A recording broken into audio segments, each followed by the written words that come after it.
Energy, obviously, the primary driver of emissions. Agriculture is huge as well. And then that leads to climate change, and we know the impacts there in terms of impacts on food security because of drought or flooding in Pakistan or anything else. We're being reminded now in what is, I think, the worst energy crisis in at least half a century, maybe longer. The first global energy crisis, and by that I mean almost every part of the world affected. We're relatively insulated in the United States, but that's not the exception, not the norm. And almost every fuel. A strong focus on what it looks like in Europe, but what's happening in Europe is having ripple effects by pushing up energy prices in the developing world and emerging markets.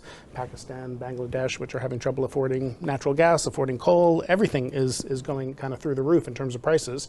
And because those prices are so high, natural gas, as you said, used for cooking, used for heating, and for fertilizer. That's how we make, that's how we grow food.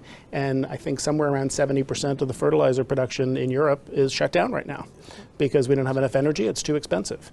And when you're facing scarce molecules, scarce energy sources, you know, what do politicians do? First thing you got to do is let people keep heating their homes. You got to keep the electricity going. So there's a plan in Europe now to gradually ration energy as needed. And the first thing you shut down is your industry. And fertilizer is a big part of industry, ammonia, and that's going to have a big impact in some of the poorer parts of the world in terms of food production.